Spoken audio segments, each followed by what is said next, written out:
नमस्कार, प्रणाम, राम राम. अंबानी साहेब, माधुरी ही हत्ती नाही ना, ही 4 वर्षापासून 40 वर्षापर्यंत ती नांदणीतच आहे, म्हणजे कोल्हापुरातच आहे. मग विचार करा, त्यांच्या भावना एकामेकाच्यात किती गुंतल्या असतील.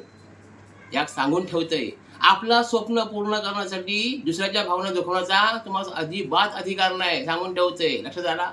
हत्तीनेची एवढी काळजी होती ना, तुम्ही नांदणीतच म्हणजे कोल्हापुरातच हत्तीनेसाठी पोषक वातावरण तयार करू शकला असता हो. समजला विषय? तुम्हाला एका हत्तीचा खर्च काहीच नव्हतं हो.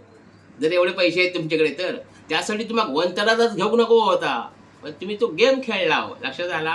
काय गरज नव्हती. तुम्हाला फक्त एक हत्ती मिळवायचं होतं. काहीतरी एक चुको हेतू काहीतरी साध्य करायचं होतं, सांगून ठेवतंय.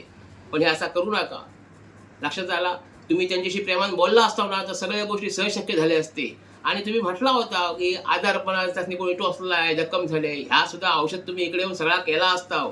पण तुम्हाच कसा होता, तुम्हाला हत्तीत न्यायचं होतं. काहीतरी हेतू असणार आणि तुमच्या पाठीमागे कोणाचे तरी हात असणार. पण सांगून ठेवतोय, अशी जे पैशावाले लोक असतात ना, त्यांच्या पाठनं लोक लय धावतात आणि त्यातनी मोठेपणा देतात. आणि ह्याच खरं आहे ना, हे चुकीचं आहे आमच्या सगळ्यांच्या. लक्षात आला? तेव्हा सांगून ठेवतोय, अशा लोकांच्या पाठीशी राहू नका. कबूल आहे, यांच्यामुळे काहीतरी उद्योगधंदे चालतच आहेत, ह्या मताशी मी सहमत आहे. पण काय त्याचा फायदा पण त्यासून तेवढंच आहे, सांगून ठेवतंय. लक्षात आला? त्याच्यामुळे अशी कृत्य आहेत ना, ही वेळच्या वेळी बंद करून टाका.